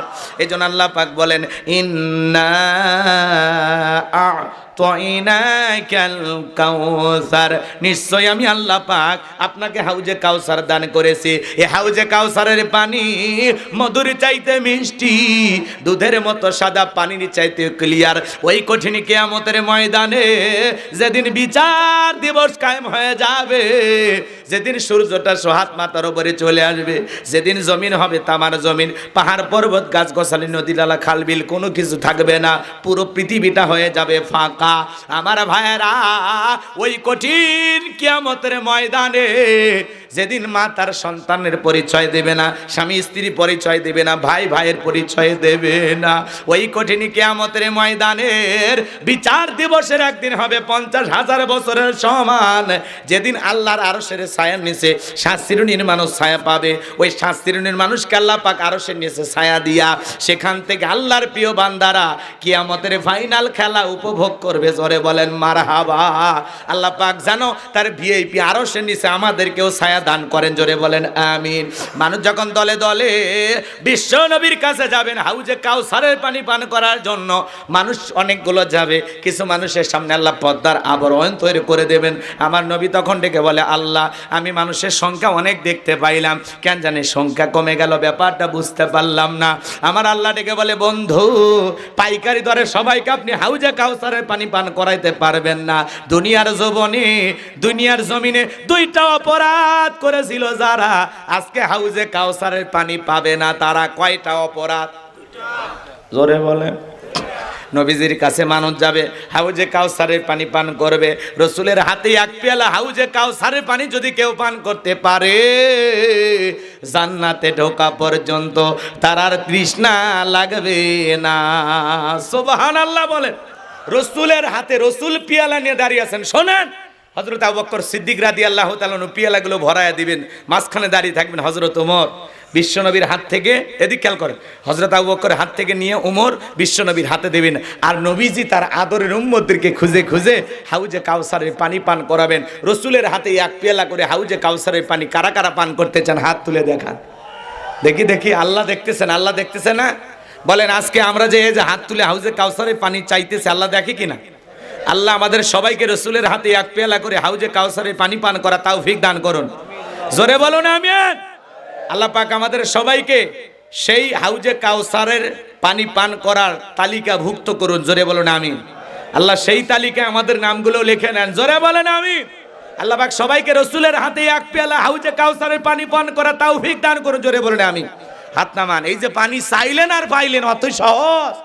রসুল দাঁড়িয়ে আছেন পানি নিয়ে। আল্লাহ এই দৃশ্য আমি মিস করতে চাই। আমি যদি নবীর উম্মত হই, আমি মিস করতে চাই। এখন পানি চাইলেন আর পাইলেন, অত সহজ না তো, একটু যে কষ্ট করা লাগবে। কথা কয় নাকি? আমি একটা ছেলের হাতে কিছু চকলেট দিলাম, দিয়ে বললাম বাবা 1 বদনা পানি আনো, আমি একটু উজু বানাবো। ওই ছেলেটা চকলেট পায়ে মারছে দৌড়, মাঝখানে আসার খায় পইরেও গেছে, হাঁটু ছিলে গেছে, চকলেট থাকার কারণে উঠে দাঁড়াইছে, দাঁড়ায় বদনা ভইরা আমার সামনে হাজির। আমি তখন বললাম বাবা এই বদনা ভরে পানি আনতে গিয়ে তোমার কষ্ট হয়েছে, ওই যে মাঝখানে পইরে গেলে আসার খাইলে ব্যথা পাইছো, হাঁটু চুলে গেছে, রক্ত মানা বের হয়েছে। ওই এদিকে খেয়াল করেন, হাতে চকলেট থাকার খুশির কারণে সে তখন বলতেছে আমি এরকম কত পরে যাই, আমার কিছুই হয় না। ওই ছেলেটার চকলেটের খুশির কারণে পরে যাওয়া যেমন কিছুই মনে হয় না, রসুলের হাতে 1 পেয়ালা হাউজে কাউসারের পানি পান করলে কিয়ামতের কঠিন দিন তার কাছে কঠিন মনে হবে না, আল্লাহ সহজ করে দিবেন। বলেন সুবহানাল্লাহ। এখন হাউজে কাউসারের পানি চাইলেন আর পাইলেন, অত সহজ। হাউজে কাউসারের পানি পান করতে গেলে ঠান্ডা পানি দিয়ে ওযু বানায় সালাত আদায় করা লাগবে। আপনি হয়তো হঠাৎ করে নতুন নামাজ ধরছেন, হঠাৎ করে মসজিদে গেছেন আজকে, আপনাকে দেখে তখন বলতেছে বাপ রে বাপ সূর্য কোন দিকে উঠছে। আগে যারা নামাজ পড়তো তারা তখন টিটকেরি মেরে বলে ও উত্তর পাড়া বাদশা কুমা দেখি মসজিদে ঢুকছে, নামাজ কি ঠিক মতো পড়বে না তামাশা করবে রাখছো। এই যে নতুন কেউ মুসলমান মসজিদে যাচ্ছে, আল্লাহ তাআলা তাকে হেদায়েত দান করেছে, তাকে নিয়ে যারা পূর্বের মুসল্লিরা সমালোচনা করে এরা মানুষ ভালো না। কারণ ওই লোকটা তো আসছে আল্লাহর ঘর পর্যন্ত, আপনি তো 10 জনকে দাওয়াত দিয়ে মসজিদে ঢুকাইতে পারেন না রে ভাই। কেউ একজন আসছে তার নিয়ে কেন ঠাট্টা বিদ্রুপ করেন? আপনি দোয়া করে বলেন বাদশা ভাই তুমি যে নামাজ ধরছো, তুমি যে মসজিদে আইছো, তোমারে দেখে দিলটা ভরে গেছে, আল্লাহর কাছে দোয়া করি মৃত্যু পর্যন্ত যেন নামাজ জামাতের সহিত আদায় করার আল্লাহ তৌফিক দান করে।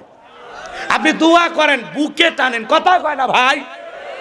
আপনি তা না করে ঠাট্টা বিদ্রুপ করেন, দেখি তো তোর নামাজ কয়দিন থাকে। ওখানে মসজিদের সিসি ক্যামেরা, কে আসে আর কে যায় হিসাব রাখে। রাগ করতেছেন? যুবক বয়সে দাঁড়িয়ে রাখছে, মুরব্বীরা টিটকারি মারে, হ্যাঁ এই বয়সে বুড়ো হয়ে গেল, কথা কয় না। যুবক বয়সে দাঁড়িয়ে রেখে বউ নিয়ে ঘুরতেছে, মানুষ দেখা হলে বলে ভাবি আসসালামু আলাইকুম, সাথে চাচার খবর কি? বউ রাগ করে বাড়িতে এসে বলে বাহিরে তোমার সাথে যাব না, আমার ডাকে ভাবি আর তোমার ডাকে চাচা। যে বউ রসুলের সুন্নতি দাড়ি মহব্বত করে না, রসুলের সুন্নতি দাড়ি পছন্দ করে না, এই বউ কখনো আপনাকে 100% ভালোবাসা দিতে পারে না। কথা বলে ঠিক কি না? রসুলের সুন্নতির মহব্বত নাই, আবার ওর অন্তরে কিসের মহব্বত? কলিজে কাটে দিলেও কবে লবণ কম হয়েছে, কথা কয় না কা? ওদের সেনা বড় কঠিন, ওরা কঠিন জিনিস, বাঁকা হাত দিয়ে আল্লাহ বানাইছে। আজকে ওয়াজ করে একটু হালকা সোজা বানায় দে, একটু মহিলাদের ওয়াজ একটু পরে করতেছি, কষ্ট হচ্ছে নাকি আপনাদের? তাকবীর দেন, লিল্লাহি তাকবীর। এই যে এসে গেছে, একটু মা বোনদের আলোচনা হওয়া দরকার। আমার ভাইরা দিক খেয়াল করেন, তাহলে হাউজে কাউসারের পানি পেতে হলে কাজ করতে হবে দুইটি। জোরে বলেন কয়টি? দুইটা আঙ্গুল তুলে দেখান। আল্লাহ যাদেরকে হাত দিয়েছে দুইটা আঙ্গুল তুলে দেখান, বলেন তো হাউজে কাউসারের পানি পান করতে গেলে কাজ করতে হবে কয়টি? আরো জোরে। এইবার 2 নাম্বার আয়াত সবাই পড়ুন, ফাসাল্লিলি রাব্বিকা ওয়ানহার, ফাসাল্লিলি রাব্বিকা ওয়ানহার। 1 নাম্বার হলো ফাসাল্লিলি রাব্বিকা, রব্বির উদ্দেশ্যে সালাত আদায় করা লাগবে। নামাজ হবে একমাত্র কার জন্য? আরেকটু জোরে বলেন, কার জন্য? কুল ইন্না সালাতি ওয়া নুসুকি ওয়া মাহইয়ায়া ওয়া মামাতি লিল্লাহি রাব্বিল আলামিন। সূরা আনআম আয়াত নাম্বার 162। আল্লাহ তাআলা দেখে বলেন, নবীজি আপনি বলুন, আমার নামাজ, আমার কোরবানি, আমার জীবন, আমার মরণ লিল্লাহি রাব্বিল আলামিন, আসমান জমিনের প্রতিপালকের জন্য। মুমিন জীবনের সব ইবাদত হবে একমাত্র আল্লাহকে রাজি খুশি করার জন্য। কথা বলেন ঠিক কি না? আমার জীবন, আমার মরণ, আমার বন্দেগি কবুল করো ইয়া ইলাহি, আমার জিন্দেগি, আমার জীবন, আমার মরণ, আমার বন্দেগি। মারহাবা বলেন। তাহলে ফাসাল্লিলি রাব্বিকা, রবের উদ্দেশ্যে সালাত। সালাত হবে একমাত্র কার জন্য? জোরে বলেন, কার জন্য? قد أفلح المؤمنون الذين هم في صلاتهم خاشعون। অবশ্যই মুমিনেরা সফল যারা নিজেদের সালাত বিনয়ের সহিত, নম্রতার সহিত আল্লাহর ভয় নিয়ে আদায় করে। আপনি আমি যখন সালাত আদায় করব, দিলের মধ্যে ভয় থাকতে হবে কার? নামাজ নামাজের মতো আদায় করার দরকার আছে না নাই? আল্লাহ বলেন, ফালিয়াবুদু রাব্বা হাযাল বাইত আল্লাযী আত'আমাহুম মিন জু' ওয়া আমানাহুম মিন খাউফ। আল্লাহ বলেন, এই ঘরের মালিকের ইবাদত করো। ইবাদত যদি ইবাদতের মতো হয়, বান্দারে 5 ওয়াক্ত সালাতে মাথা নত করে আমি আল্লাহকে যদি সিজদার মতো সিজদা দিতে পারো, আমি আল্লাহ 2টা জিনিস তোমাদেরকে দেব। 1 নাম্বার, রিজেকের টেনশন করা লাগবে না। যে বান্দা 5 ওয়াক্ত সালাতে মাথা নত করে আল্লাহকে সিজদা দেবে, ওই বান্দা রিজেকের ব্যবস্থা করবেন তিনি কে? আপনাদের এলাকায় একটা প্রাণী আছে, রাতে 1টা 2টা 3টার দিকে বের হয়, কু কই আসিল, ওর নাম কি? শিয়াল পণ্ডিত। বলেন তো বাজান, ওদের নামে কি সাতিয়া ইসলামী ব্যাংকে টাকা আছে? মুরগির হোটেল আছে? ওদেরকে খাওয়ায় কে? সকালবেলা একটা পাখি নীড় থেকে বের হয়ে যায়, সন্ধ্যাবেলায় ওই পাখির পেটটা ভরিয়ে বাসায় ফেরত পাঠান তিনি কে?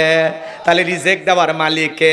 আল্লাহ যদি পৃথিবীর এত মাকলুককে খাওয়াইতে পারে, আপনি আমি সৃষ্টির আশরাফুল মাকলুকাত, আল্লাহকে আমাদেরকে না খাওয়ায় রাখবে?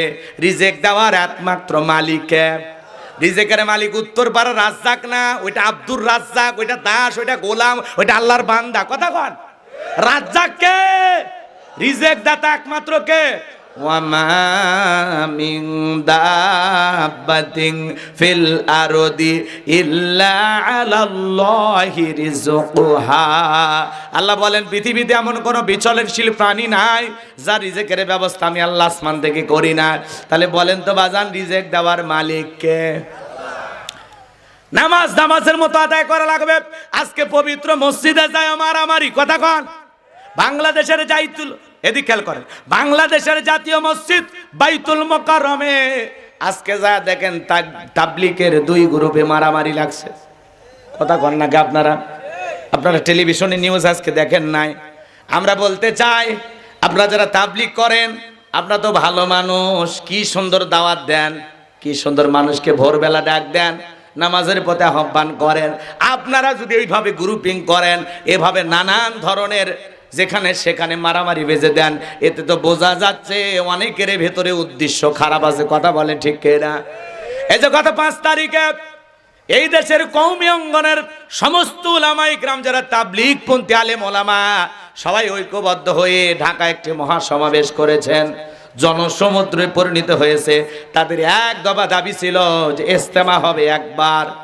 জোরে বলেন কয়বার?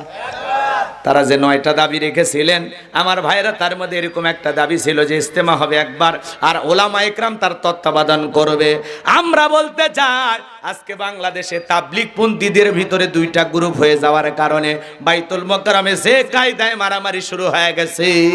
আমার ভাইয়েরা, আমরা যদি এই অবস্থায় একটু শান্ত না থাকি নিজেদেরকে, বহির্বিশ্বের মিডিয়া কিন্তু বিশ্বের দরবারে আমাদেরকে জঙ্গি বলে প্রচার করে দেবে। কথা বলেন ঠিক কিনা?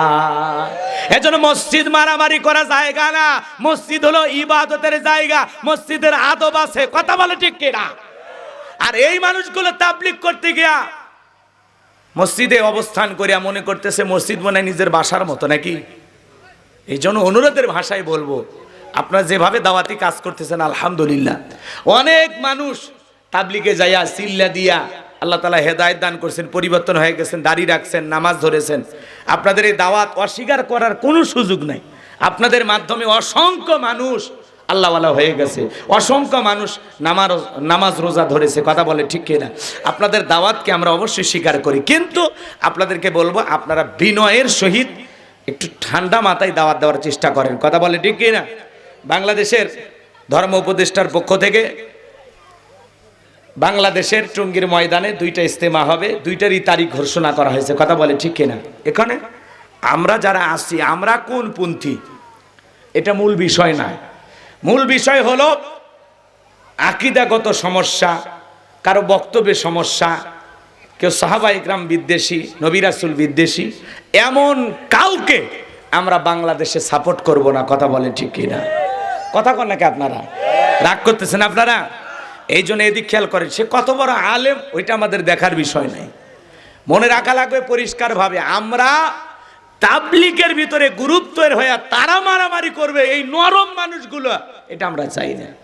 যদি কখনো মারামারি করা লাগে এই দেশে কোরআনের সমাজ ব্যবস্থা কায়েম করার জন্য প্রস্তুতি গ্রহণ করেন, সেই দিন আপনাদের রক্ত লাগলে ইসলামের জন্য দেবেন। কথা বলেন ঠিক কিনা? খামাকা মসজিদের ভিতরে মারামারি করে বিশৃঙ্খলা সৃষ্টি করবেন না, শান্ত থাকার চেষ্টা করবেন। কথা বলেন ঠিক কিনা? এদেশ কারো বাপদাদার পৈতৃক সম্পত্তি নয়। কথা বলেন না কেন? যা খুশি তাই করবেন। বাক স্বাধীনতা ফিরে আসছে দেখে, আগে তো সেই সময় চুপচাপ থাকতেন, এখন একটু 5ই আগস্টের পরে সবার একেবারে কোল যে বড় হয়ে গেছে। আপনারা বাইতুল মোকাররম মসজিদে গিয়ে মারামারি করবেন কেন রে ভাই? আপনারা তো তাবলীগের দাওয়াত দেন, আপনারা তো নরম মানুষ, কি সুন্দর মসজিদে গিয়ে আপনারা দাওয়াত দেন যে বাকি নামাজ পরে আপনারা থাকবেন, কিছু ইমান আমলের কথা হবে, বহুত ফায়দা হবে। কি সুন্দর 2-1টা আয়াত তিলাওয়াত করেন, হাদিস করেন, শুনে দিলের ভিতরে মায়া লাগে। হ্যাঁ, গ্রামের বিভিন্ন অঞ্চলে পাহাড় পর্বত ঘুরিয়া, চর অঞ্চল ঘুরে ঘুরে আপনারা দাওয়াত দেন। আর এই পরিবার ছাড়া কতদিন আপনারা বাহিরে কাটান, কি যে কষ্ট করেন। আপনাদের দাওয়াত অস্বীকার করার কোনো সুযোগ নাই, কিন্তু সেই নরম মানুষগুলো যদি এইভাবে গরম হয়া মসজিদের মধ্যে মারামারি করে, এইটা তো ভালো লাগে না। এটা ভালো লাগে না। আপনারা নরম আছেন, নরমই থাকেন। আর গরম যদি কখনো হন, এই দেশে কোরআনের রাজ কায়েম করার জন্য রক্ত কত গরম সেই দিনটা আর পাওয়া যাবে। কথা কয় না কেন? আল্লাহ আমাদের তাবলীগের ভাইদেরকে সঠিক বুঝ দান করে। জোরে বলুন আমিন। তারা আমাদেরই ভাই, তারা এই দেশের মানুষ, তাদের জন্য আমাদের দোয়া ভালোবাসা আছে না নাই? কিন্তু আমরা মারামারি দেখতে চাই না। 2টা পর্ব ঘোষণা হয়েছে, ঠিক আছে আলহামদুলিল্লাহ, 2টা পর্ব। আর কাউকে নিয়ে যদি আমাদের প্রতিবাদ থাকে যে অমুক ব্যক্তিকে বাংলাদেশে আমরা আসতে দেব না, এটা এই দেশের বর্তমান যারা উপদেষ্টা আছে তাদের সাথে জোরালোভাবে বসে সেই ত্রুটিগুলো ধরে আমরা তাদের সাথে কথা বলে আলোচনার মাধ্যমে বিষয়টা সমাধান করার চেষ্টা করব। কথা বলে ঠিক কিনা? কিন্তু ব্যক্তিগত হাতাহাতি মারামারির মধ্যে আমরা কখনো নিজেদেরকে গা ভাসিয়ে দিয়ে জড়ানোর চেষ্টা করব না। আল্লাহ পাক যেন এই দেশের সকল মুসলিম উম্মাকে সঠিক বুঝ দান করেন, সকল ইমানদার ভাইদেরকে সঠিক বুঝ দান করেন। জোরে বলুন আমিন। রাগ করতেছেন আমার ভাইয়েরা? চলেন, আমি যে কথা বলতে চাচ্ছিলাম আল্লাহ রাব্বুল আলামিন বলেন ফাসল্লি লিরাব্বিকা ওয়ানহার। এক নাম্বার হলো ফাসল্লি লিরাব্বিকা, রবের উদ্দেশ্যে সালাত। লালে নামাজ হবে একমাত্র কার জন্য? তাহলে নামাজের মতো নামাজ আদায় করলে আল্লাহ বলেন দুইটা জিনিস দেব। এক নাম্বার রিজেকের ব্যবস্থা করব, আর দুই নাম্বার সকল ভয় থেকে আমি আল্লাহ নিরাপত্তা দেব। আমাদের সমাজে ভয় আছে না নাই? মেয়েটা কলেজে গেল, একা একা ফিরবে নাকি জামাই সাথী নিয়ে ফিরবে, ভয় আছে না নাই? মেয়েটা স্কুলে গেল, ভালোভাবে ফিরবে নাকি কারো লালসার শিকার হবে, ভয় আছে না নাই? বাজান গো, আজকেও কিন্তু সমাজে আমরা ভয় মুক্ত হতে পারি নাই। আজও নারীদের ধর্ষণের খবর আছে না নাই? জোরে বলেন আছে না নাই? আমার ভাইয়েরা, এই জন্য যদি আপনি বাংলাদেশকে ধর্ষণ মুক্ত করতে চান, জিনা মুক্ত করতে চান, আমার ভাইয়েরা চুরি মুক্ত করতে চান, তাহলে আল্লাহর আইন দিয়া চোরের বিচার করা লাগবে, আল্লাহর আইন দিয়া ধর্ষকের বিচার করা লাগবে। তাহলে এই দেশে শান্তি ফিরে আসবে। আল্লাহর আইন এই জমিনে চালু হবে না যতদিন, শান্তি পাবো না ততদিন। আল্লাহ রাব্বুল আলামিন সূরা মাইদার ভিতরে আইন দিয়েছে, চোর যদি পুরুষ হয় আর নারী হয়, চোর যদি অপরাধ করে সেটা প্রমাণিত হয়, চোরের হাত কেটে দাও। জোরে বলেন কি কেটে দাও? আল্লাহর আইন, চোর চুরি করে যে হাত কেটে দাও। আমার ভাইয়েরা, একটা চোরের হাত কেটে বাইতুল মুকাররমের সামনে নিয়ে যায় মিডিয়ার মাধ্যমে ফলাও করে যদি প্রচার করা হতো, বাংলাদেশের চোরের আইন পাশ করা হলো। আল্লাহর আইন অনুযায়ী চোর যদি চুরি করে প্রমাণিত হয়, হাত কেটে দেওয়া হবে। একটা চোরের হাত কেটে মিডিয়ার মাধ্যমে প্রচার করলে বাংলাদেশের সমস্ত চোরেরা তওবা করে আল্লাহর ওলি হয়ে যাবে। তাহলে সমাজে আল্লাহর আইন চালু হোক। কারা কারা আছেন দুইটা হাত তুলে মালিককে দেখান। লিল্লাহি তাকবীর।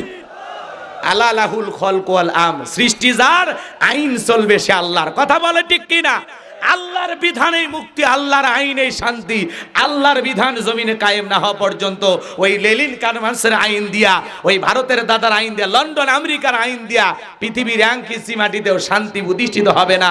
এই শান্তি যদি প্রতিষ্ঠিত করতে চান, আল্লাহর আইন চালু করা লাগবে জমিনে। কথা বলে ঠিক কিনা?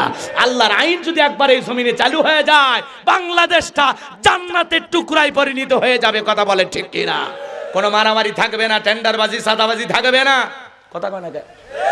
যারা ক্ষমতায় ছিল লুটপাট করে খেয়ে নিয়েছে, আবারও কেউ ক্ষমতায় এসে লুটপাট করে খায়, কেটে আমরা চাই? আমরা আর কোন জালেম স্বৈরাচারকে দেখতে চাই না। কথা বলে ঠিক কি না? আমার ভাইয়েরা, চলেন সামনের দিকে যাই। আল্লাহ রাব্বুল আলামিন বলেন ফাসল্লি লিরাব্বিকা ওয়ানহার। এক নাম্বার রবের উদ্দেশ্যে সালাত আদায় করা। তাহলে 5 ওয়াক্ত সালাত মসজিদে গিয়ে জামাতের সহিত আল্লাহর কোন কোন বান্দা আদায় করবেন? 2 হাত তুলে দেখান। আল্লাহ সবাইকে 5 ওয়াক্ত নামাজি বানায় দেন। জোরে বলেন আমিন। হাত নামান। শুধুমাত্র 5 ওয়াক্ত না, না ওই কাম আমি করি না, বাদ দেন। এদিক দোয়া করব। এই যে শেষের দিকে এসে গেছে, কষ্ট হয় আপনাদের। এদিক খেয়াল করেন। তাহলে রবের উদ্দেশ্যে সালাত আদায় করব। ওয়ানহার মানে কুরবানি করা, নিজের আমিত্ব কুরবানি করা, অহংকারকে কুরবানি করা, নিজের ভিতরে থাকা পশুসুলভ আচরণকে কুরবানি করা। এদিক খেয়াল করেন, এদিক খেয়াল করেন। 7 জন গরু ভাগে কেনে, 4 জন দড়ি ধরে টানে, পেছন থেকে 3 জন ঠেলে। এমন এক গরু কেনে যেই গরুর উপরে বয়স্ক ভাতা ওয়াজিব, শরীরে সব হাত দেখা যায়, এমন গরু জবাই করলে হবে না। আল্লাহ বলে তাসুরুন নাযিরিন, চমৎকার একটা গাবি জবাই করো, হুষ্টপুষ্ট দেখতে সুন্দর। কথা বলে ঠিক কিনা? কুরবানির ওয়াজ করার সময় নাই। খেয়াল করেন, যারা কুরবানি দিবেন 3টা জিনিস খেয়াল রাখবেন। কয়টা? 3টা। 1 নাম্বার নিয়ত সহি, যে আমি কুরবানি দিতেছি একমাত্র আল্লাহকে রাজি খুশি করার জন্য। কথা বলেন না কেন? কুরবানি না দিলে ছেলে মেয়ে মানুষের গোস্ত দিকে তাকায় থাকবে। প্রয়োজনে আমি সুদের টাকা দিয়ে হলেও কুরবানি দেব, কিস্তি তুলে দিলেও কুরবানি হবে। কিস্তি তুলে দিলে হবে কুরবানি? হবে না।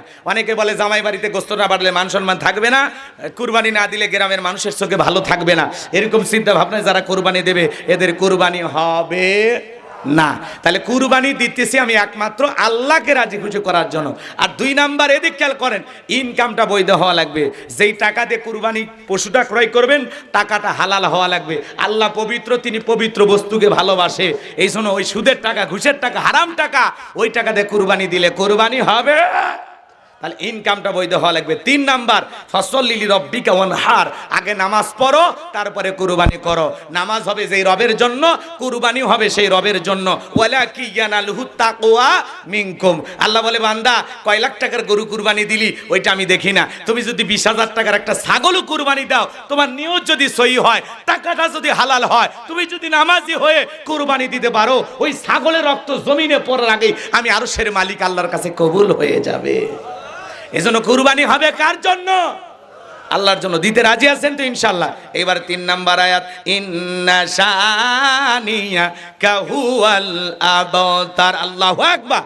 আমার আল্লাহ ডেকে বলে নবী গো মন খারাপ করবেন না, ওই আবুল হাবুদ বাদশা আপনাকে লেস কাটানির বংশ বলে, ও নবী আপনি মনের মধ্যে কষ্ট নেবেন না, আপনার ছেলে সন্তানগুলোকে আমি আল্লাহ শিশুকালে নিয়েছি, ও নবী আপনি মনের মধ্যে কষ্ট নেবেন না, এই পৃথিবীর জমিনে আপনাকে মহাব্বত করা, আপনাকে ভালোবাসার কোটি কোটি রুহানি সন্তানকে এটা পাঠাবো।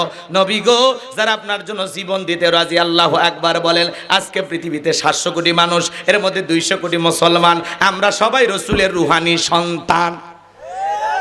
ভাই কি কষ্ট হচ্ছে আপনাদের না? আর 5 মিনিট, সর্বোচ্চ 5-7 মিনিটের মধ্যে আমি দোয়ার দিকে চলে যাচ্ছি। কষ্ট হচ্ছে নাকি আপনাদের? এদিক খেয়াল করেন। তারপরে একটা পর্যন্ত আপনারা ছিলেন, সমস্যা নেই। আমার ভাইরা এদিক খেয়াল করেন।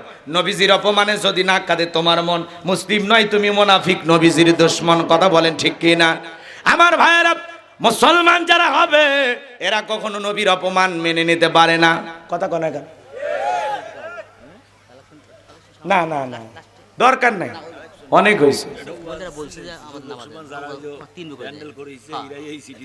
হুজুর এই এলাকায় বেশিরভাগ যুবকের বয়স 25+, কিন্তু তবুও বাড়ি থেকে বিয়ে দিচ্ছে না। গার্জেনদের উদ্দেশ্যে কিছু বল না। আরে সোনাদের কত দুঃখ। এই অভিভাবক যারা আছেন এদিক খেয়াল করেন, বাচ্চাদের এত দুঃখ দেওয়া যাবে না। 25 বছর বয়স মানে বিয়ে দেবেন না, মানে হেরে কি বুড়ো বানাবে? 35-36 বছরের বয়সে বিয়ে দেবেন, তখন তো দাঁত মুখ সব পড়ে যাবে।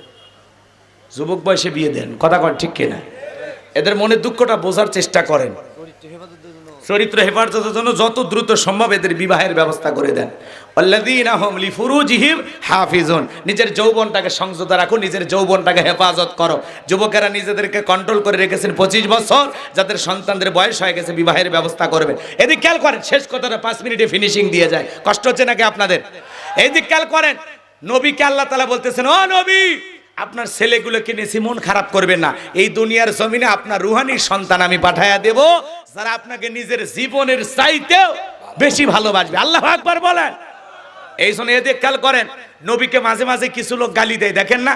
ফ্রান্সের জালিমেরা গালি দেয়, কার্টুন বানায়া দেয়ালে দেয়ালে লাগায় বলে ইনি মোহাম্মদ, জোরে কর নাউজুবিল্লাহ। আমার নবী কি দেখতে কার্টুনের মতো? এই পৃথিবীর সবচাইতে সুন্দর মানুষটির নাম মুহাম্মাদুর রাসূলুল্লাহ সাল্লাল্লাহু আলাইহি ওয়াসাল্লাম। যেই নবীর চরিত্রের সার্টিফিকেট আল্লাহ দিয়ে বলেন ওয়া ইন্নাকা লাআলা খুলুকিন আযীম, নবী গো আপনি হলেন পুত পবিত্র মহান চরিত্রের অধিকারী। বলুন আল্লাহু আকবার। আযীম আরবিতে এমন একটি শব্দ যার গভীরতা মাপা যায় না। আমার ভাইয়েরা, তাহলে নবীর চরিত্রের সার্টিফিকেট দিয়েছেন কে? সেই নবীকে নিয়ে বাজে মন্তব্য করবে যারা, কুরুচিপূর্ণ কথা বলবে যারা, মনে রাখবেন বাপ সারা অবৈধভাবে দুনিয়াতে জন্ম হয়েছে তারা। যারা নবীকে গালি দেবে তাদের জন্মের ঠিক নাই। মক্কা নগরীতে গালি দিয়েছিল ওলীদ বিন মুগীরা, নবীকে গালি দিচ্ছেন অকাত্য ভাষায়, নবীকে এত গালি দিতেছেন নবী সহ্য করে, কিন্তু আসমানের মালিক আল্লাহ সহ্য করে না। আমার আল্লাহ তখন আয়াত নাজিল করে বলেন উতুল্লিম বাদা যালিকা জানিম, নবী গো এই ওলীদ বিন মুগীরা আপনাকে গালি দেয়, এ হলো পিতৃ পরিচয়হীন জারর সন্তান, এর জন্মের ঠিক নাই, একটা বাচ্চা। ওলীদ বিন মুগীরা আরবের মানুষ দেখে বলে নবী এত বড় কথা, আমার জন্মের ঠিক নাই, আপনি থাকেন আমি বাড়িতে যাই। ছেলেটা বৈধ না অবৈধ জানে কে? ফ্যাক্টরির মালিক, তার মানে মা। কথা বলে ঠিক না? আমার ভাইয়েরা এদিকে খেয়াল করেন, এইবার ওলীদ বিন মুগীরা বাড়িতে চলে গেল, তার মায়ের নাম ছিল ঝর্ণা। ডেকে বলে মা করবি না কোনো তাল বাহানা, আমার নাকি জন্মের ঠিক নাই, নবী মুহাম্মদ সাল্লাল্লাহু আলাইহি ওয়াসাল্লাম আমারে বলেছেন উতুল্লিম বাদা যালিকা জানিম, আমি নাকি পিতৃ পরিচয়হীন জারর সন্তান। ওলীদ বিন মুগীরার মা বলতেছে বাবা রে আমারও বয়স হয়ে গেছে, মিথ্যা কথা বলবো না। আর মনে মনে ভাবে এত গোপন খবর নবী জানলো কেমনে? নবী তো জানতেন না, নবীকে জানিয়ে দিয়েছেন তিনি কে? আর একটু জোরে বলেন কে? এ ভাই, ও হুজুর, হুজুর ছেলে পেলে পাঠায় দেন, মহিলা প্যান্ডেল পুরুষ প্যান্ডেলে আর একবার ছেলেরা যাবে, যারা এখনো দিতে পারেন নাই একটু মাদ্রাসার জন্য দান করবেন। মহিলা প্যান্ডেল পাঠায় দেন, জি জি পাঠায় দেন। এদিক খেয়াল করেন। ওয়ালিদ বিন মুগিরার মা বলতেছে, বাবা রে তোর বাবা ব্যবসা বাণিজ্যের কাছে এতটাই ব্যস্ত, তোর বাবা ব্যবসা চেনে টাকা আছে নি, কিন্তু তোর মায়ের মন বোঝে না।